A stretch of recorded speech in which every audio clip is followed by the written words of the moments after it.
Y es un texto extraordinariamente bien documentado acerca de lo que es el mariachi. Y por ahí quisiera yo empezar, Jesús. Tú eres un antropólogo, así titulas de hecho tu introducción, un antropólogo estudia el mariachi. Entonces, antes de que nos digas qué es el mariachi, que podamos profundizar en esto que además ha sido tu tema de investigación por nos comentabas prácticamente más de 25 años. Así es. Yo quisiera preguntarte, ¿por qué un antropólogo debe interesarse en un tema como este, que aparentemente es muy cotidiano, lo dices, tan cotidiano como las tortillas, y precisamente por ello como que las ignoramos, le sacamos la vuelta y ni siquiera las ponemos en el menú? Es algo que tú mencionas en tu introducción. ¿Por qué estudiar el mariachi? Primero quizá había que preguntarnos por qué no había estudiado el mariachi y la antropología. Si la antropología tiene como una de sus funciones, como uno de sus destinos, el buscar comprender las variaciones culturales de la humanidad y las particularidades de cada grupo humano en términos de su cultura, ¿por qué una tradición antropológica como la mexicana, que tiene una firmeza en el siglo XX notable, no se había puesto siquiera a verlo?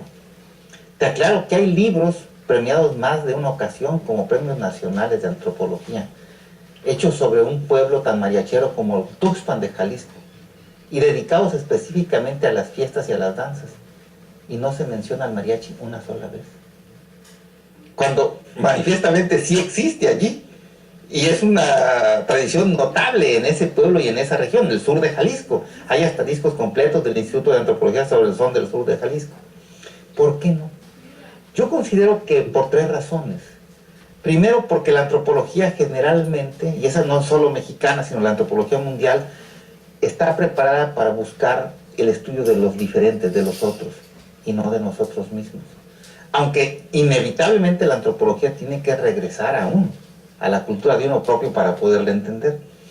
Entonces aquí faltaba que se diera ese paso de buscar lo exótico en lo cotidiano, que es la frase de un antropólogo vietnamita, que hizo lo propio en su cultura. Por otro lado, el mariachi moderno se forja a la vista de los intelectuales mexicanos del siglo XX, a la vista de Diego Rivera, de toda esa generación, se inventa.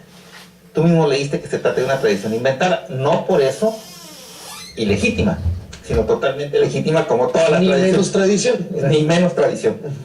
Entonces, hay una tradición dentro de los intelectuales mexicanos de menospreciar al mariachi.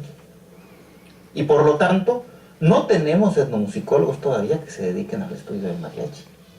No tenemos historiadores que se dediquen al estudio del mariachi, no tenemos músicos que se dediquen al estudio del mariachi, no tenemos sociólogos que se dediquen al estudio del mariachi, cuando ahora ya tú también te das cuenta que es un asunto bastante complejo, importante y trascendente a nivel mundial. ¿Sí me entiendes? ¿Por qué?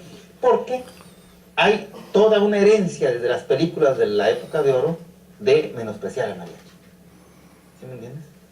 Y la tercera razón por la que la antropología mexicana no lo había atendido, porque había tomado el mito del mariachi a pie juntillas y no lo había desmontado en lo mínimo.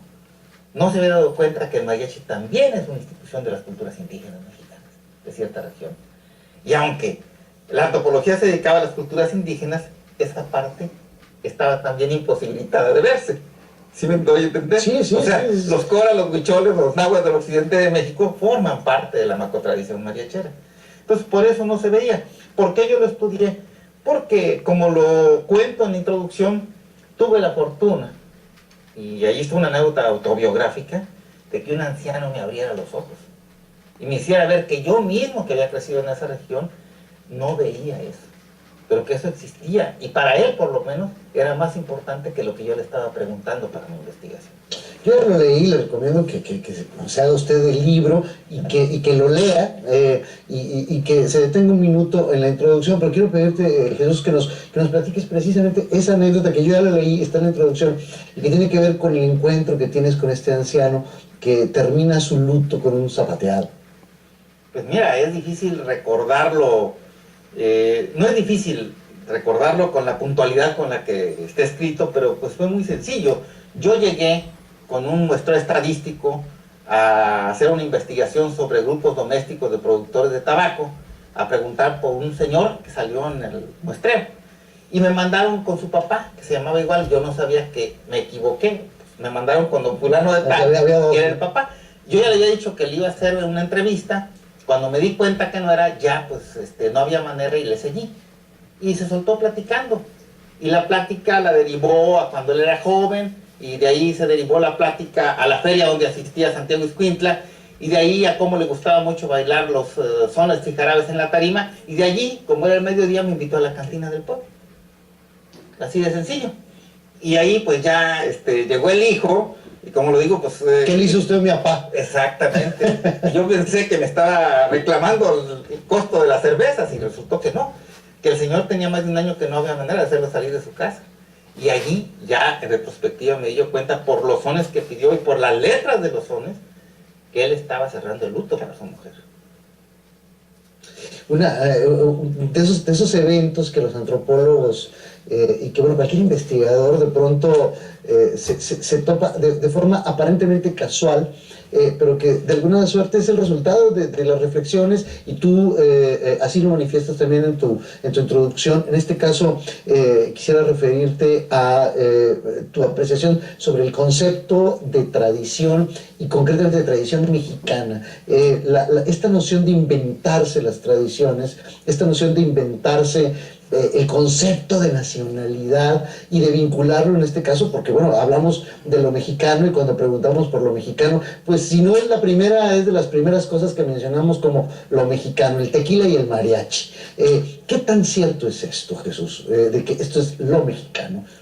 Bueno, primero yo considero que el gran mérito de la propuesta de Eric Hobsbawm es demostrar que todo simbolismo que tenga que ver con identidad de un grupo llamado nación pasa por el imaginario y pasa por tradiciones que se tienen que inventar, pero que tienen que inventarse bien, de tal manera que sean creídas, y que sean creídas a pie juntillas.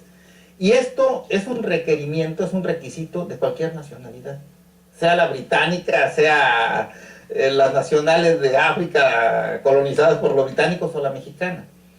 El mariachi no fue la única tradición que se inventó.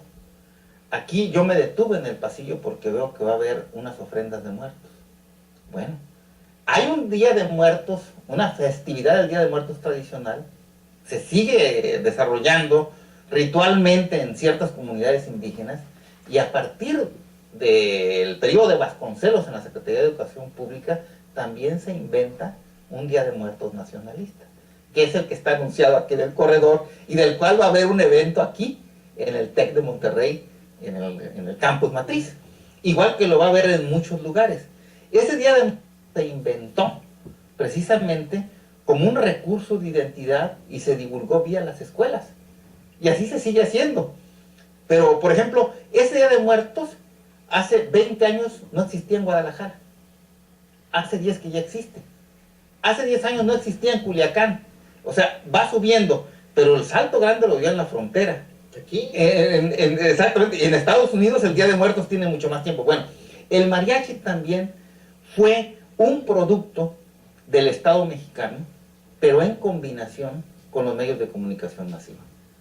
El mariachi moderno es impensable sin las compañías disqueras, sin las compañías radiofónicas, y aquí es importante que se tenga en cuenta que Monterrey fue un punto trascendente para la radiodifusión en la década de los 20 y de los 30. De tal manera que muchos de los cantantes y compositores del género mariachi primero se formaron en Monterrey, y locutores también, y luego fueron a la Ciudad de México. Y en ese sentido, Monterrey tiene, por esa y otras razones, un lugar importante en la gestación del mariachi. Miguel Aceves Mejía de Chihuahua, el primer lugar donde fue a trabajar para Monterrey, no a la Ciudad de México. Bueno, el Estado mexicano y su interés por forjar una nueva versión de la simbología nacionalista. Déjame detenerme. Entonces, me estás diciendo que el mariachi es un producto del siglo XX. El moderno, sí. Del moderno. El mariachi mexicano moderno es un producto del siglo XX que está vinculado con el desarrollo de los medios de comunicación electrónico, particularmente, bueno, discos, radio y productos cinematográficos. Y cine, claro. Cine, claro. Pero en colaboración con también la política nacionalista del Estado mexicano. Si no hubiera habido una política nacionalista del Estado mexicano y no hubiera habido también la conjunción con los medios, quizá el mariachi no hubiera surgido.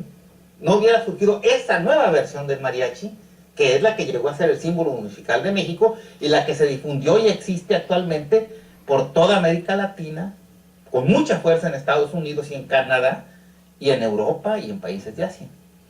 Entonces, es una tradición que se inventó, pero se inventó porque respondió a una necesidad. Aquí hay que tener claro que, primero, si uno hace el recuento de quiénes fueron los cantantes más populares del género mariachi moderno, son de todo el norte del país, de todo el occidente de México y del centro de México, tendencialmente no del sur del país. Pero veamos, Jorge Negrete, originario de Guanajuato, Pedro Infante de Sinaloa, Luis Aguilar de Sonora, Miguel Aceves Mejía de Chihuahua, el compañero de fórmula de compositor de Manuel Esperón, Ernesto Cortázar, era de Tamaulipas. El compositor del sinaloense era de Tamaulipas, Severiano Briceño. Los músicos de los mariachis de carne y hueso que estaban tocando en Garibaldi y en la Ciudad de México llegaron de todos lados. Los violinistas sí eran de Jalisco, pero había muchos violinistas de mariachi que eran de la zona huasteca. ¿Sí me entiendes? Están los libros de registro del sindicato de mariachis. O sea, no es cosa que yo me esté inventando, porque ahí dice de dónde era originario cada quien. De todos lados llegaron los músicos. Entonces, es un producto verdaderamente que responde a un resumen, a un concentrado de gran parte del país. La gran pregunta es ¿por qué se vendió como si fuera jalisciense?